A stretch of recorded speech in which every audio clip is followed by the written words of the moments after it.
अस्सलाम वालेकुम student, this is Sameer Rahman from Sami's biology. इस वीडियो में हम मैकेनिज़्म ऑफ एंजाइम एक्शन के बारे में डिस्कस करेंगे। हमारे पास मैकेनिज़्म ऑफ एंजाइम एक्शन के लिए दो मॉडल हैं और सबसे पहले जो मॉडल है वो है the lock and key model.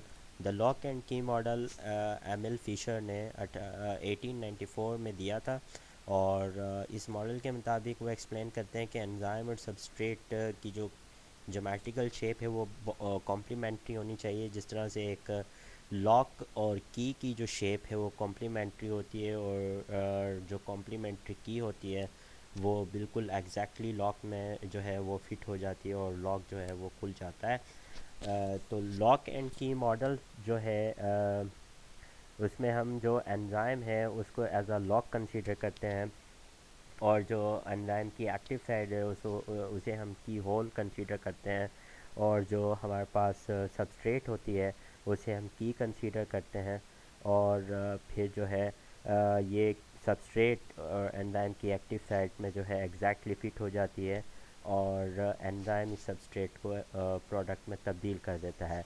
लेकिन the lock and key model जो है सबस्ट्रेट एंजाइम सबस्ट्रेट कॉम्प्लेक्स की जो फॉर्मेशन होती है उसको एक्सप्लेन करने में फ़ेल हो गया था।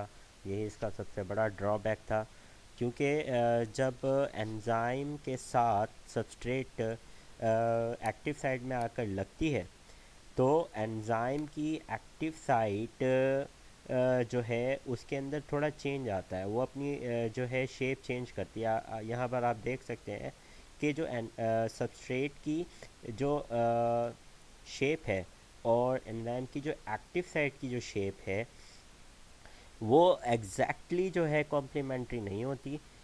लेकिन जब एंजाइम सबस्ट्रेट एंजाइम की एक्टिव साइट में आकर बाइंड होता है तो उस वक्त एंजाइम अपनी एक्टिव साइट की शेप को चेंज करता है और जब तक शेप चेंज होती रहती है जब तक सबस्ट्रेट जो है वो एग्जैक्टली एक्टिव साइट में जो है वो फिट ना हो जाए और इस तरह से एंजाइम सबस्ट्रेट कॉम्प्लेक्स बन जाता है।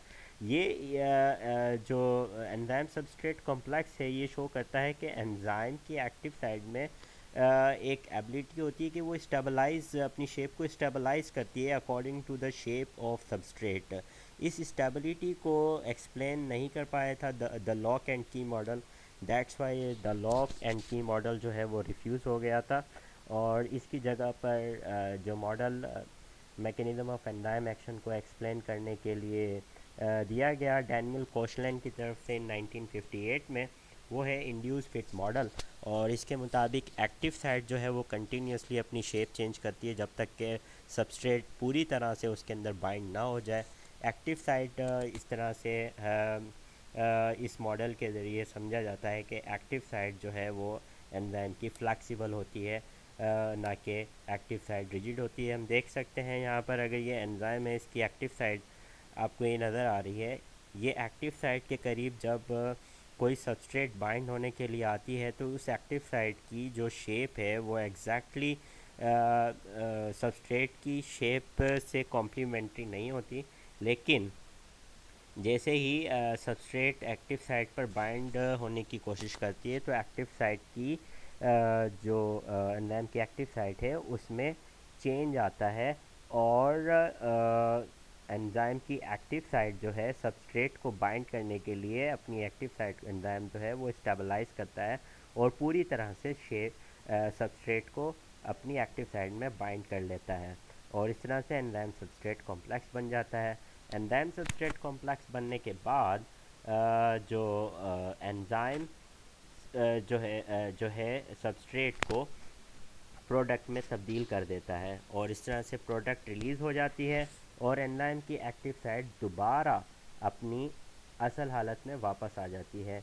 मतलब हम ये देख सकते हैं कि यहाँ एंजाइम की एक्टिव साइट जो है बाइंडिंग के वक्त इसने अपनी या फिर एंजाइम सबस्ट्रेट कॉम्प्लेक्स बनाने के लिए अपनी जो एक्टिव साइड है एंजाइम ने उसकी शेप चेंज की और जब एंजाइम सबस्ट्रेट कॉम्प्लेक्स के बाद प्रोडक्ट बन गई तब प्रोडक्ट रिलीज़ होने के बाद दोबारा जो एक्टिव साइड है वो अपनी दोबारा एक्चुअल शेप में आ जाती है। तो इसका मतलब एंजाइम की एक्टिव साइड जो है वो फ्लैक्सिबल है। तो यही चीज़, यही पॉइंट जो है की एंड लॉक मॉडल जो है वो एक्सप्लेन करने में फेल हो गया था। इस वजह से इंड्यूस फिट मॉडल जो है वो उसकी जगह पर प्रपोज किया गया। That's it, see you in the next video.